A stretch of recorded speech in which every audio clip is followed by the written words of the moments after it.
কথা তুই দেরি করছিস আগে রাখ মার মার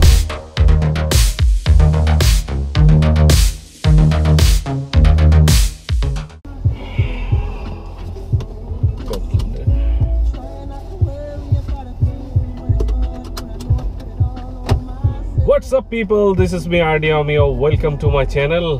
সাথে আছে আমার ফ্রেন্ড রুদ্র, পিছনে এখনো অন্ধকার, এখনো কেউ বসেনি, কিছুক্ষণের মধ্যে বসবে, তারপরে আবার কথা হচ্ছে। কোন জায়গায়? জেলখানার মোড়। আচ্ছা ঠিক আছে, আগে গুলশান যা, তবে আগে গুলশান যা। গুলশান কেন? ওটা দাঁড়া রয়েছে বেটা, যা। ও তো আমার ফোন দিছে, তো কোনো সমস্যা নেই। 10:30 রওনার কথা, এখন বাজে হচ্ছে 11:16 রুদ্রে। আর এখন দুইজন উঠলো, মেহেদি আর শাহিন। Hello guys. কি গাই? Hello guy. কি গাই? এই এয়ারপোর্ট কোথায়? গুলশান। গুলশান চতুর্বুদর। গুলশান চতুর্বুদরে যাচ্ছি, মানে এখন হচ্ছে একজন একজন করে উঠাইতে হবে। ভিতরে তো এমনি অন্ধকার, তার মধ্যে সানগ্লাস লাগাইছিস, মোবাইল দেখো ডিসপ্লে দেখা যায়। এই হচ্ছে আমাদের ফ্রেন্ডদের অবস্থা, মানে কথা। তুই দেরি করছিস আগে রাখ মার মার। সো এর আগের ভিডিওতে ছিল হচ্ছে মইন, আজকে হচ্ছে সাব্বির রোমেল। সাব্বির সে হাই। সে হাই। হ্যাঁ, ও হচ্ছে আমাদের ইউনিভার্সিটি ফ্রেন্ড। এই আমাদের মোহাম্মদপুরে আছে। কিসে? আমাদের মোহাম্মদপুর আদাবার থানার উল্টা পাশে আছে, এফএক্স এর শোরুমের উপরে। তাহলে যেতে হইব। না ওই নাইকে আসছে না। নাইকে আরে ওই দিন মিরাজি নিয়ে গেছি। ও অনেক মজা হচ্ছে। হ্যাঁ, ও মাই গড। আল্লাহ গো, আবার আসছে। আবার আসছে। এটা কি? আচ্ছা, মইনের উদ্দেশ্যে কিছু কেউ কি বলবা নাকি? মইন হচ্ছে আমাদের একটা ফ্রেন্ড, যে ফ্রেন্ড হচ্ছে গিয়া বিশাল দেহ। তার শরীরে এই পরিমাণ, মানে এই পরিমাণ লোম আছে, ওটা যদি স্থায়ী করে তাহলে একটা কালো ড্রেস হয়ে যাবে। ভারী বেটা, বরিশালে যে পরিচয় দিয়েছো বুঝছো? বরিশালিয়া। সো গাইস, আজকে যাচ্ছি হচ্ছে নরসিংদীতে, এখান থেকে এখন হচ্ছে পূর্বাচলে। এখানে একটু চাটা খাবো সব বন্ধুরা মিলে, তারপরে হচ্ছে যাচ্ছি নরসিংদীর দিকে। তো যাওয়ার পথে আপনাদের সাথে কথা হবে। আমি কথা দিয়েছিলাম যে ইন্ডিয়ার যে কোশ্চেনের ব্যাপারে, যে আপনাদের অনেক কোশ্চেন ছিল, সে কোশ্চেনের অ্যান্সারগুলো আমি খুব তাড়াতাড়ি দিচ্ছি কিছুক্ষণ পরেই।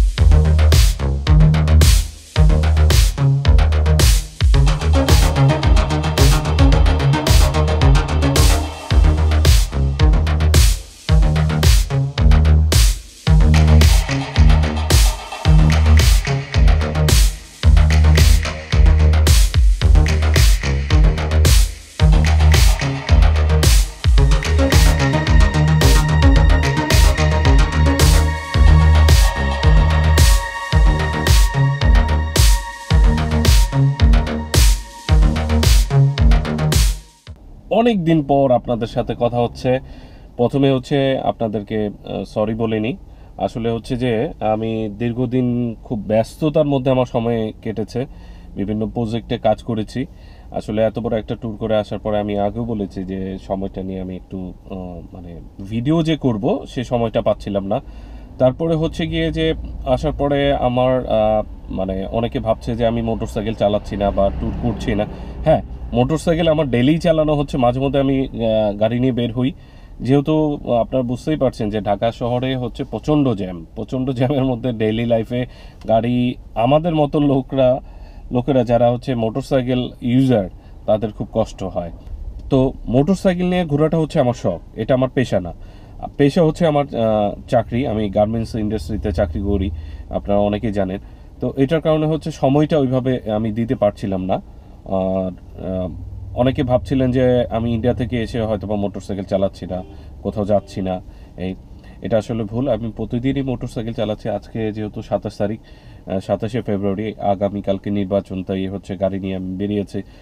নতুন কোনো ভিডিও নিয়ে আসিনি ব্যস্ততার জন্য, সেটার জন্য অনেক দুঃখিত।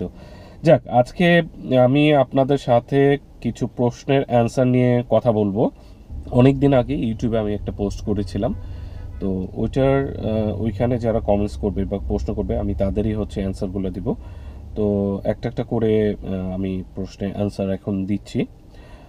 রাজীব বিশ্বাস, ভাইয়া বাইক নিয়ে ইন্ডিয়া ভ্রমণ করতে হলে কি কি কাগজ প্রয়োজন হয় এবং কোথায় কোথায় এই পেপারসগুলো সাবমিট করতে হয়, দয়া করে এক্সপ্লেন করবেন ভাইয়া। ইন্ডিয়া যেতে হলে কি করতে হয়, কি ধরনের কাগজ লাগতে হয়, কি প্রসেস, এই ধরনের প্রশ্ন অনেক আসছে। আমি সেটা অ্যান্সারটা একেবারে ক্লিয়ার করে দিচ্ছি। বাকি জিনিসগুলো হচ্ছে আপনারা জাস্ট গুগল করে নেবেন, যেটা, কারণ আমি সবগুলো এক্সপ্লেন করা যাবে না। প্রথমত আপনার হচ্ছে পাসপোর্ট থাকতে হবে, আপনার নিজস্ব পাসপোর্ট থাকতে হবে, আপনার যে মোটর সাইকেলটি সেটা আপনার নামে হতে হবে এবং হচ্ছে সেটা বৈধ কাগজপত্র সব ধরনের আপ টু ডেট থাকতে হবে। গেল। এবার হচ্ছে এনবিআর বরাবর একটা অ্যাপ্লিকেশন আপনি দিবেন যে আপনি মোটর সাইকেলটি নিয়ে ভ্রমণ করতে চান কোন দেশে, ইন্ডিয়াতে। ধরেন ইন্ডিয়াতে ভ্রমণ করতে চান, এই মর্মে একটা হচ্ছে এনবিআর চেয়ারম্যান বরাবর অ্যাপ্লিকেশন করতে হবে। অ্যাপ্লিকেশন সাবমিট করার পরে ওরা একটা অনাপত্তি সার্টিফিকেট দিবে বা পেপারস দিবে, যেটা হচ্ছে অটোমোবাইল অ্যাসোসিয়েশনের বরাবর। অটোমোবাইল অ্যাসোসিয়েশনটা হচ্ছে আপনার ইয়েতে মগবাজারে। ওইখানে হচ্ছে এই কাগজটা নিয়ে যাওয়ার পর আপনার মোটর সাইকেলটি নিয়ে যাবেন, আপনি যাবেন, আপনার হচ্ছে পাসপোর্টের কাগজপত্র, আপনার ড্রাইভিং লাইসেন্সের কাগজপত্র, তারপর হচ্ছে আপনার গাড়ির কাগজপত্র, যা যা চায় তাই আপনাদেরকে ওইখানে সাবমিট করতে হবে। দেওয়ার পরে হচ্ছে আপনার ইন্টারন্যাশনাল ড্রাইভিং লাইসেন্স জন্য অ্যাপ্লাই করতে হবে ওইখানে অটোমোবাইল অ্যাসোসিয়েশনেই। তো ওটার জন্য হচ্ছে 2500 টাকা, আর হচ্ছে এই প্রসেসের জন্য হচ্ছে 12,500 টাকা, মানে আপনার গাড়ির কার্নেটের জন্য, যেটা কার্নেট করে দিবে। তো ওইখানকার কাগজপত্র যখন জমা দিবেন এবং এনবিআর এর অনাপত্তি কাগজটা দিবেন, তখন তারা হচ্ছে আপনার মোটর সাইকেলটি দেখবে, একজন এসে দেখার পরে একটা মূল্য নির্ধারণ করবে, যে লাইক আপনার মোটর সাইকেলটির দাম 3 লাখ টাকা, ওরা হয়তো বা 2.5 লাখ ধরবে, 2 লাখ ধরবে। ওই অ্যামাউন্টটা হচ্ছে আপনি ব্যাংক গ্যারান্টি দিতে হবে, যেটা হচ্ছে ফেরতযোগ্য ওদের বরাবর, অটোমোবাইল অ্যাসোসিয়েশনের বরাবর। ব্যাংক গ্যারান্টি দেওয়ার পরে হচ্ছে আপনাকে এই কাগজটি দিবে, মানে যেটা হচ্ছে Karnit D passes international papers. এটা বাংলাদেশে হয় না, এটা বাইরে থেকে আসে। এখানে হচ্ছে আপনার গাড়ির নাম্বার থেকে শুরু করে যা যাবতীয় সব ধরনের সব কিছুই থাকবে। লোক এখানে হচ্ছে আপনার গাড়ির মানে আপনার ব্লু বুকে যা যা থাকে এটা তো তাই থাকে, টেক্সট টোকেন যা যা থাকে। এটা দেওয়ার পরে হচ্ছে আপনি যখন আপনাকে এটা দিবে, এটার জন্য একটা সময় তারা চায়। এটা দেওয়ার পরে হচ্ছে আপনি যে আপনার পাসপোর্টে যে এন্ট্রিটা আছে, লাইক আপনার বেনাপোল থাকতে পারে, ডাউকি থাকতে পারে, বুড়িমারি থাকতে পারে, হোয়াট এভার, বাংলাদেশে যে কোনো যেই ট্রানজিট ওটা থাকতে পারে, ঠিক ওইটা দিয়ে আপনি হচ্ছে পার হবেন। হওয়ার সময় আপনাকে প্রথম হচ্ছে বাংলাদেশে যেটা দিতে হবে, আপনার বাংলাদেশে দিতে হবে একটা বন্ড কপি, যে আমি এই বন্ড কপিটা এই মর্মে হবে যে আমি মোটরসাইকেল নিয়ে ঘুরতে যাচ্ছি, আবার আমি ঠিকভাবে ব্যাক করে আসবো, এই মর্মে আপনাকে হচ্ছে স্ট্যাম্পের সিগনেচার দিতে হবে। তারপরে এখন যে নিয়মটা হচ্ছে বেনাপোলে, যেটা ওখানে হচ্ছে আপনার ব্যাংক গ্যারান্টি দেয়া লাগে, আমি শুনেছি, এখন আমি জানি না, বাট আমাদের এটা লাগে নাই। তো বেনাপোলে এখন শুনছি যে মোটরসাইকেল নিয়ে গেলে ওদের বরাবর একটা ব্যাংক গ্যারান্টি দিতে হয় আপনার মোটরসাইকেলের প্রাইস অনুযায়ী আর কি। যাক, তারপরে হচ্ছে ইন্ডিয়া পাশে হচ্ছে আপনি যখন এই কাগজটা দেখাবেন, আপনার সব ফর্মালিটিস বাংলাদেশের শেষ হয়ে, বাংলাদেশে একটু কমপ্লিকেটেড, ওই পাশে গেলে শুধু এটা লাগে, আর কিছুই লাগে না। এটা থেকে হচ্ছে একটা কাগজ ছিঁড়ে ওটা রেখে দিবে, আপনাকে হচ্ছে একটা সিল দিয়ে দিবে, দেন আপনি ঘুরে চলে আসবেন। এ হচ্ছে প্রসেস। তারপরে কোশ্চেনটা হচ্ছে তারিকুল ইসলাম, অমিয় ভাই আসসালামু আলাইকুম। ওয়ালাইকুম আসসালাম। আমি আপনার ইন্ডিয়া ট্যুরে খুঁটিনাটি বিষয়গুলো জানতে চেয়েছিলাম, আগেও কোশ্চেনটার করছিলাম, যেমন কত টাকা টোটাল ট্যুরে খরচ হয়েছিল, কোন রাস্তায় কীরকম বিপদ আপদ, হোটেল রেন্ট, টোটাল খুঁটিনাটি এসব বিষয়ে প্লিজ জানাবেন। হ্যাঁ, কেন জানাবো না, অবশ্যই জানাবো। এরকম প্রশ্ন অনেকেরই আছে। খরচের বিষয়টা, যেহেতু আপনি আপনার মোটরসাইকেল নিয়ে যাচ্ছেন, বাংলাদেশের থেকে হচ্ছে ইন্ডিয়ার অয়েলটা, মানে আপনার হচ্ছে পেট্রোলটা খুবই ভালো। আপনি যত কিলোমিটার ঘুরবেন তার উপরে আপনার খরচ নির্ভর করে। তো আপনি কত কিলোমিটার ঘুরবেন, কত হাজার কিলোমিটার ঘুরবেন সেটার উপরে অবশ্যই আপনার এটা রুট ম্যাপ করে নিতে হবে। তারপরে হচ্ছে যে কোন রাস্তায় আপনারা প্ল্যানটা কোন দিকে করছেন, যে আপনারা কাশ্মীর যাবেন না আপনারা কন্যাকুমারীর দিকে যাবেন না আপনারা অন্য সিকিমের দিকে যাবেন, তো এরকম হচ্ছে না দার্জিলিংয়ের দিকে যাবেন। তো ওইটার উপর নির্ভর করে কিন্তু আপনার খরচটা, যেহেতু আমরা হচ্ছে প্রায় 12,500 কিলোমিটার ঘুরেছি 34 দিন, আমার খরচ হয়েছিল ইন্ডিয়াতে 1.5 লক্ষ টাকা, বাংলাদেশের টাকায় 1.5 লক্ষ টাকা খরচ হয়েছিল। আমি বলবো এটা আমাদের কম হয়েছে। আর হচ্ছে যে আপনার থাকা খাওয়া উপরে নির্ভর করে আপনি আপনার খরচটা, আপনি এভারেজ ডেইলি আপনার খরচ পড়বে মোটর সাইকেল সহ খাওয়া দাওয়া থাকা পার ডে, মানে রিল্যাক্সে থাকার মতো, খুব আহামরি হোটেলে না, খুব লোয়ার গ্রেডে হোটেলে না, তাতে হচ্ছে ডেইলি আপনার 2,500 রুপি আপনার ধরে নিতে হবে। যদি আপনি একা হন তাহলে 3,000 রুপি, আর যদি আপনার সাথে আরেকজন থাকে তাহলে 2,200 রুপি, এরকম। এটা ডিপেন্ড করছে আপনার উপরে, আপনি কোথায় যাচ্ছেন সেটার উপরে। আর বিপদ আপদের যে বিষয়টা, আপনার রুট ম্যাপটা আপনি অবশ্যই ফলো করবেন, তারপর হচ্ছে লোকালি আপনার কথা বলে নেবেন। আর দিনের বেলা রাইড করবেন, যে ভোর থেকে শুরু করে বিকেল পর্যন্ত, রাতের বেলা রাইড করা উচিত হবে না, আর রাতে রাইড করে আপনি কিছুই দেখতে পাবেন না, এই একটা বিষয়। আর হচ্ছে গিয়ে আপনার বিপদের যে আমি পুরো ইন্ডিয়া বলতে গেলে অনেক দিন ধরেই ঘুরছি। আমি ইদানিংয়ের ভিডিওগুলো আপনারা দেখেছেন, এর আগেও আমি গিয়েছি, এর আগেও ঘুরে এসেছি, কোনো ধরনের কোনো বিপদ আপদ নেই ফরেনারদের জন্য। এই তারপরও ভাই বলা তো যায় না, সেফটি ফার্স্ট, আপনার চিন্তা করে যাবেন, ইনফরমেশন জেনে শুনে তারপর হচ্ছে যেতে হবে। আচ্ছা, তারপর কোশ্চেন হচ্ছে তারিফ বিন ফারুক, আমি ফেজার চালাই, প্রশ্ন হাইওয়েতে বাইকের চাকার প্রেশার কত থাকা উচিত? নর্মালি 35-45 চালাই। ও মাই গড, নো ব্রাদার, 35-45 না, আপনার মোটর সাইকেলের হচ্ছে রেকমেন্ডেড যেটা দেওয়া আছে, সামনে হচ্ছে 28, পিছনে হচ্ছে 33। আর বৃষ্টি বাদলের সময় হচ্ছে অবশ্যই টায়ারের প্রেশার একটু কমিয়ে নেবেন, 3 থেকে 4 PSI কমিয়ে নেবেন অবশ্যই। সেকেন্ড কোশ্চেন হচ্ছে আপনার বাইকে 4টা ফগ লাইট, হেডলাইট দেখে আবার হাইড্রোলিক হন, তারপরও আবার জিপিএস ট্র্যাকার ইউজ করেন বলেছিলেন। এখন প্রশ্ন হচ্ছে আপনার ব্যাটারি ডাউন হয়েছে? না, আমার ব্যাটারি ডাউন হয়নি। ব্যাটারি নতুন লাগিয়েছে? না, আমি নতুন লাগিয়েনি। সেটা হচ্ছে যে আমি যখন 4,000 RPM প্লাস করি, মানে আমার যে ফগ লাইটগুলো ছিল, এখন আমার মোটরসাইকেলে কিন্তু ফগ লাইট নাই, কোনো কিছু নেই, কারণ যেহেতু আমি ঢাকা বাংলাদেশে কোনো ধরনের ট্যুর করার ইচ্ছে নেই, আর রাতে ট্যুর করছি না, সো এর জন্য ফগ লাইট এগুলো সব খুলে ফেলেছি। ফগ লাইটটা আমি ইউজ করি হচ্ছে হাইওয়েতে, যখন আমার RPM 4,000 উপরে থাকে তখন হচ্ছে আমি ফগ লাইটগুলো ইউজ করি। এতে বসে যাওয়ার কোনো কাহিনী নেই, বসেও না। আর আমার সাথে হচ্ছে চা খাবেন, অবশ্যই চা খাবো। এই অনেকে আবার জিজ্ঞাসা করছে আপনার বাসা কোথায়? আমার বাসা ধানমন্ডিতে। কত খরচ হয়েছে সেটা অলরেডি বলে দিয়েছি। তারপর হচ্ছে নাম নেই, ইয়ামাহা রাইডিং ক্লাব অ্যাড হতে গেলে কি কি করা লাগবে? আই ডোন্ট নো ব্রাদার, কোনো ক্লাবে জয়েন করতে গেলে কি কি করা লাগে না লাগে আমি জানি না। আমি নিজে আজ পর্যন্ত অনেক দিন ধরে ট্যুর করছি, আমার কাছে বন্ধুবান্ধবরা অনেকের মোটরসাইকেল কমিউনিটিতে যারা আছে তারা জানে যে আমি হচ্ছে কোনো ক্লাব বা গ্রুপে নেই, ছিলও না কোনো দিন। আমি একজন সোলো রাইডার, একা একা ঘুরতে পছন্দ করি, ভাই ব্রাদার যারা আছে, বন্ধুরা আছে, তাদের সাথে আমি ঘুরতে পছন্দ করি, কোনো ক্লাবের ব্যানারে বা গ্রুপের ব্যানারে নয়। সো এটা আমি অ্যান্সার দিতে পারলাম না কি কি লাগবে, যারা হচ্ছে গ্রুপের লোক তাদেরকে জিজ্ঞাসা করবেন প্লিজ। তারপর হচ্ছে মাহমুদুল হাসান, ভাই আপনার বাইকের মাইলেজ কত পান 1 লিটারে? আমি ইন্ডিয়াতে পেয়েছি এভারেজ 45, ঢাকায় হচ্ছে ডিপেন্ড করে আমার এক্সিলেশনের উপরে, মানে থ্রটলের উপরে, স্পিডের উপরে 40 to 50 পর্যন্ত আমি পেয়ে থাকি হাইওয়ে সিটি মিলিয়ে। ইয়ামা phasor FI V2 deep review চাই, ইন্ডিয়া রাইড সব মিলিয়ে। ডিপ রিভিউ অলরেডি আমি লাস্ট ভিডিও যে লাস্ট পার্টটায় ইন্ডিয়া রাইডের, সেটাতে আমি বলেছি যে আপনাদেরকে দেখিয়েছি গাড়ি আসলে অনেক ভালো সাপোর্ট দিয়েছে।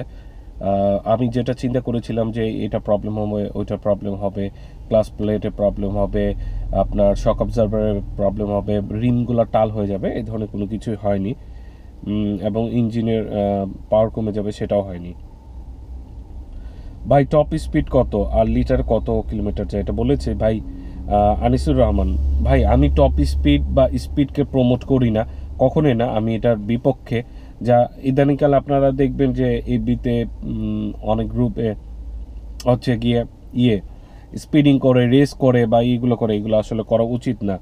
এই আমি টপ স্পিডের ব্যাপারে বলবো না, যেহেতু আমি বলেছি যে।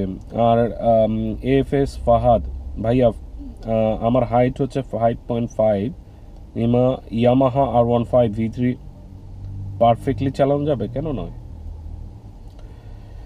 তারপর হচ্ছে শুধু ইয়ামাহা বাইক নিয়ে কি কারণ ভিডিও করেন? আমি ইয়ামাহা বাইক নিয়ে শুধু ভিডিও করি না, আমি যেটা চালাই সেটা নিয়ে ভিডিও করি। এই অন্যগুলো চালাই না, তাই ভিডিও করি না, দুঃখিত। বয়ন চাকমা, ইন্ডিয়া বাইক রাইডিং এর জন্য যা যা ডকুমেন্টস প্রসেস করা লাগবে সে সব জানতে চাই, অলরেডি বলেছি। তারপরে হচ্ছে মোহাম্মদ আহসান হাবিব, কার্নেট ভিসা প্রসেসটা কি, অলরেডি বলেছি। ভাই ফেজারে কেমন পারফরমেন্স দিচ্ছে? অনেক ভালো। ওটা কত? প্রায় 40,000 কিলোমিটার হয়ে গেছে আমার। এই ভাই, আমি একজন নিউ বাইকার, ডেভিল এই কথাটা বলেছে। আমি বা আপনাদের মতো লং ট্যুর করতে চাই, এই কারণে মানে বাংলা লিখেছে ইংলিশ দিয়ে আর কি, বাইক দিয়ে লম্বা ট্যুর রাইড করতে পারবো? কেন পারবেন না, অবশ্যই পারবেন, সাহস করলেই হলো। ব্যর্থ অমিয় ভাই, কেমন আছেন? অনেক ভালো আছি। আমার প্রশ্ন, আপনার রাইডের ভিডিও আসে না কেন? আসলে রাইডের ভিডিও বাংলাদেশে আমি বলি, আমি এই লাস্ট ডিসেম্বরে আমার প্রায় 20 বছর হয়ে গেছে রাইড করছি বাংলাদেশের বাইরে। তো অনেক বছর তো বাংলাদেশে রাইড করলাম, তাই আর বাংলাদেশে ওরকম রাইডের চিন্তা নেই। এরপর থেকে হচ্ছে যত ভিডিও আসবে, যা আসবে সব ইন্টারন্যাশনালি ভিডিও আসবে। দেশের বাইরে ঘুরতে গেলে হচ্ছে মোটরসাইকেল নিয়ে বের হব, ওগুলার ভিডিওগুলো পেয়ে যাবেন। আর দেশে খুব কম আসবে ভিডিও, এটার জন্য আমি দুঃখিত। রাজীব বিশ্বাস ভাইয়া, আপনার ভ্লগ তো এখন আর পাই না। আসলে ডেইলি লাইফে ভ্লগ আর হচ্ছে এই ধরনের ভ্লগ করার মতো এবিলিটি আমার নেই, ওইভাবে কথা বলা ডেইলি ওটা আমার নেই। মাঝে মধ্যে আমি করতে থাকবো, এটা কথা দিলাম। আর হচ্ছে ইদানিং লাস্ট 5-6 মাস কিন্তু হচ্ছে আমি আমার ফ্যামিলিকে সময় দিয়েছি, তাদেরকে নিয়ে ঘুরতে বেরিয়েছি। প্রতি ফ্রাইডেতেই বলতে গেলে বের হওয়া হয়, ওগুলো ভিডিও দেওয়া হয় না। যে আরেকটা বিষয় হচ্ছে, আমি এফবিতে বা ইউটিউবে আমার পার্সোনাল লাইফ শেয়ার করি না। এটা একটা রিজন যে এটার জন্য আপনারা ভিডিও পান নাই। যাক, অনেক কথাই আসলো, অনেক প্রশ্নের অ্যান্সার দিলাম। আরেকটা বিষয় হচ্ছে যে অনেকের কোশ্চেন হচ্ছে, অমিয় ভাইরা আপনারা ফেরত এসছেন টোটাল ট্যুর কমপ্লিট না করে। আমি ভাই টোটাল ট্যুর কমপ্লিট করে এসছি। হ্যাঁ, আর আরেকটা জিনিস হচ্ছে আমার পারমিট, হ্যাঁ, সেটা হচ্ছে যে আমি যে চায়না বর্ডার দিয়ে গিয়েছিলাম, এই হচ্ছে আমার পারমিট। হ্যাঁ, ওকে। আমার কিন্তু পাসপোর্ট নেম হচ্ছে MM হোসাইন রাশেদ। আর আরডি অমিওটা এমনি ইউজ করি, আরডিতে রাশেদ, অমিও হচ্ছে আমার আরেক ডাক নাম। এটা হচ্ছে ইনার লাইন পারমিট বলে এটাকে। এটা আমি হচ্ছে যে কাজা রোডে গিয়েছিলাম, কাজা টু সিমলা, ওটাতে হচ্ছে আপনার এটা লাগে চায়না বর্ডার পাস দিয়ে যাওয়ার জন্য। তো গাইজ, অলরেডি আমার অফিস থেকে ফোন চলে আসতেছে, আপনাদের সাথে আবার কথা হবে, দেখা হবে খুব শীঘ্রই। আপনাদের জন্য আরেকটা আমি ইন্টারন্যাশনাল রাইড নিয়ে আসব। সে পর্যন্ত সবাই ভালো থাকবেন, সুস্থ থাকবেন, সুন্দর থাকবেন, নিরাপদে থাকবেন। Bye bye. মানে প্রচন্ড বিজলি চমকাচ্ছে। আমি জাস্ট ভিডিওটা শুরু করার ঠিক একটু আগে বিজলিতে চমকালো, দেখি সামনে আবার যাওয়ার কারণে সিচুয়েশন বাপাস দিয়ে যাওয়ার কারণে ট্রাক করে গেছে, মানে ওভারটেক করে যেতে হবে। এই ট্রাকটা কিছু আগে আমাকে ওভারটেক করে গিয়েছিল। তো অবশেষে হচ্ছে ঢাকা সিটিতে প্রবেশ করতেছে। এত জ্যাম ছিল। হচ্ছে আজকে শুনলাম যে উত্তরার রাস্তাটা গ্যাঞ্জাম হয়েছে, জানি না এক্স্যাক্টলি কি ঘটনা, ওই পুরো উত্তরার রাস্তাটা অফ। ঢাকা শহরে গাড়ি ড্রাইভ করাটা খুব কঠিন ব্যাপার, চারিপাশে এত গাড়ি সব চলাচল করে, তার মধ্যে হচ্ছে যে কেউ লেন মেনে চলে গাড়ির হচ্ছে ক্ষেত্রে উন্নত বিশ্বের দেশগুলো হচ্ছে লেন মেনে গাড়ি চলাচল করে, বাংলাদেশে সেটা হয় না। তো এই হচ্ছে মেন প্রবলেম। সো গাইস, বাসায় প্রায় চলে এসেছি। সবাই ভালো থাকুন, সুস্থ থাকুন, সুন্দর থাকুন, নিরাপদে থাকুন। Bye bye.